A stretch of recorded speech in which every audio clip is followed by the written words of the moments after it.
पाडळसरे धरणाचे काम 40% झाले असून शासनाकडून निधी मिळाल्यास 3 वर्षात धरण होईल पूर्ण. जल आयोगाची मान्यताच उशिरा मिळाल्याने निधी मिळण्यात येत होती अडचण. कार्यकारी अभियंता रजनी देशमुख यांनी केलं स्पष्ट. धरण संघर्ष आज निम्न तापी प्रकल्पाच्या कार्यालयात जाब विचारो आंदोलन केले, त्यावेळी त्या बोलत होत्या. तर समितीने सदर प्रकल्पाचा समावेश केंद्र शासनाच्या दुष्काळ व्यवस्थापन योजनेत करावा यासाठी प्रस्ताव पाठवण्याची केली विनंती. आज धरण संघर्ष समितीने दुपारी निम्न तापी प्रकल्पाच्या कार्यालयात जाब विचारो आंदोलन केले. यावेळी कार्यकारी अभियंता रजनी देशमुख यांना समितीच्या सदस्यांनी धरण संबंधित अनेक प्रश्न विचारलेत. त्यावेळी त्यांनी धरणाच्या अनेक पैलूंवर प्रकाश टाकला. देशमुख यांनी बोलताना सांगितले की प्रकल्पाचे 47% बांधकाम झाले आहे व आतापर्यंत 456 कोटी रुपये निधी यासाठी प्राप्त झाला आहे. त्यापैकी आता 30 कोटी निधी शिल्लक आहे व आता नवीन आर्थिक वर्षात 32 कोटी 50 लक्ष निधी प्राप्त होणार आहे. मिळालेल्या निधीतून 70% निधी धरणाच्या बांधकामासाठी वापरला आहे व उर्वरित 30% निधीतून पुनर्वसन, भूसंपादन यासारखी कामे केली आहेत, असे त्यावेळी म्हणाल्यात.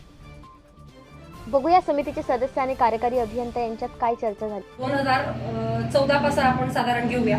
14-15ला आपल्याला जो निधी उपलब्ध झाला होता तो होता 40 कोटी. 15-16ला आपल्याला 20 कोटी उपलब्ध झाला होता. 16-17ला आपल्याला 6 कोटी उपलब्ध झाला होता आणि 17-18ला आपल्याला 25 कोटी निधी उपलब्ध. यावर्षी 32.5 यायची. जे 32.5 आहेत ते आपल्याला एकदम काय मिळणार नाही. 70% पहिले मिळतात आणि 30% जे असतात ते नंतर मिळतात. जानेवारी मध्ये 30% मिळतात. तेवढं आलं ते सगळं आपण बांधकामावर खर्च केला तर उंची वाढायला हवी होती, बरोबर. पण आपल्याला आता उंची वाढवणं फक्त एकच धरण जो आहे ते धरणाचे वेगवेगळे विविध घटक आहेत. तर तुम्ही जर तिथे बघितलं तर आपल्याला गाईड वॉल आहे, डिव्हाइड वॉल आहे, आपलं स्टिलिंग बेसिन आहे, स्पिलवे आहे, प्रस्तंभ आहे, द्वार आहे. प्रस्तंभ आणि द्वार हे सर्वात शेवटचे घटक आहेत. त्या अगोदर हे बाकीचे जे घटक आहेत त्यांचं बांधकाम झालं पाहिजे.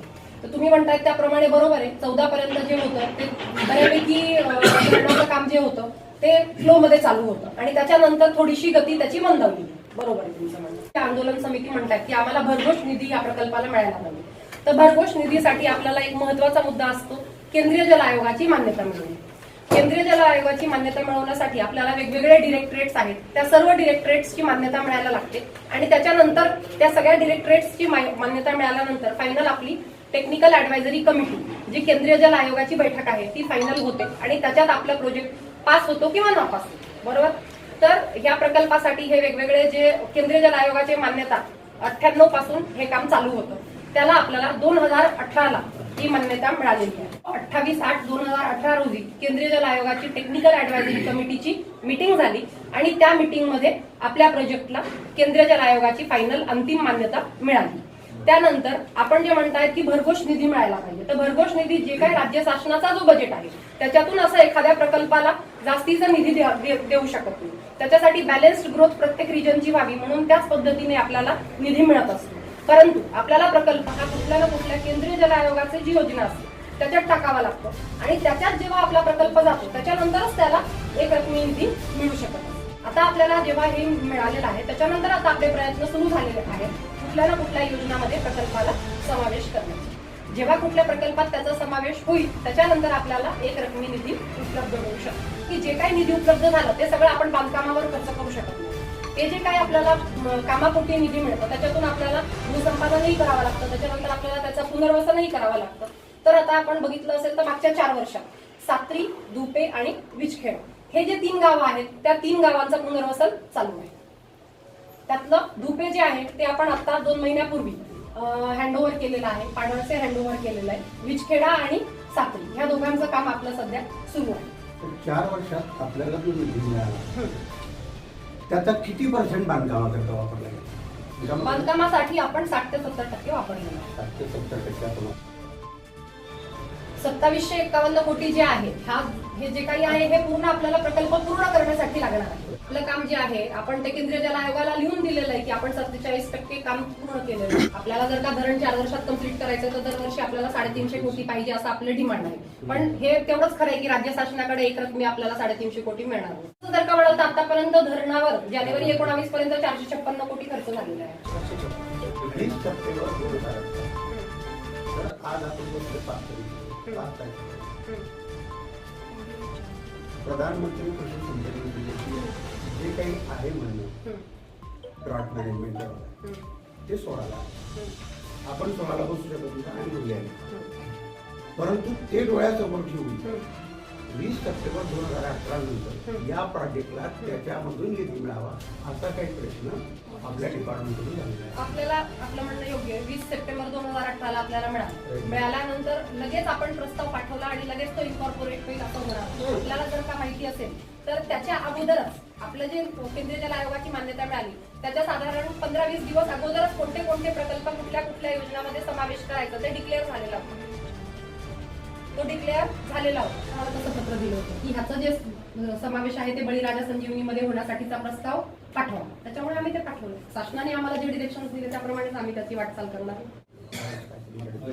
तर त्याच्याकरता म्हणून या प्रकल्पाचा अंतर्भाव करण्याचा आता प्रस्ताव आपलं जाणून गरजेचं आहे आणि तो बघूया यावेळी समितीचे सदस्य माजी कुलगुरू प्राध्यापक एस ए पाटील यांची प्रतिक्रिया. विषयली काय आहे ही जाणून घेण्याकरता म्हणून आजची बैठक आयोजित केलेली होती. याच्यामध्ये या पाडळसे धरणाचा अंतर्भाव हा प्रधानमंत्री कृषी सिंचन योजनेत कसा करता येईल अथवा ड्रॉट मॅनेजमेंट जी सेंट्रल गव्हर्नमेंटची स्कीम आहे त्याच्यामध्ये त्याचा अंतर्भाव कसा करता येईल, नाबार्डमध्ये जर याचा समावेश व्हायचा असेल तर आपलं किती टक्के शाश्वती आहे, तर याची सविस्तर चर्चा झाली आणि त्यांनी ऑफिशियली आपल्याला असं उत्तर दिलं की त्याच्यामध्ये हे बसू शकतं कारण आपल्या धरणाचं 47% काम जवळपास पूर्ण झालेलं आहे. खरोखर काय स्थिती आहे, पुनर्वसनाच्या बाबतीत काय आहे, पुनर्वसनावर क्वालिटी कंट्रोल आहे का,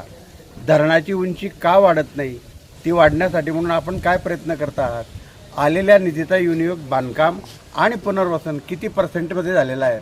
तर त्याने आम्हाला सांगितलं की 70% जवळपास 70% निधी हा बांधकामाकरता खर्च झालेला आहे.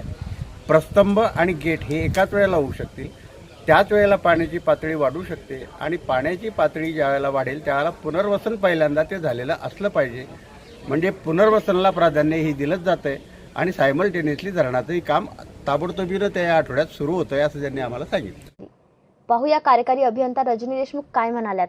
त्यांना विभागीय कार्यालयात बोलवून त्यांचे सगळे शंका निरसन केले. आतापर्यंत प्रकल्पाची काय सद्यस्थिती आहे, प्रकल्पाला मागच्या 20 वर्षात काय निधी मिळालेला आहे, काय काय कामं झाली आहेत, किती टक्के कामं झाली, ही सर्व माहिती त्यांना आधीच दिलेलं होतं आणि त्याच वेळेला त्यांना आंदोलन करू नका अशी विनंती केलेली होती. जे आम्ही करू शकतो ते आम्ही त्यावेळेला केलेलं होतं असं मला वाटतं.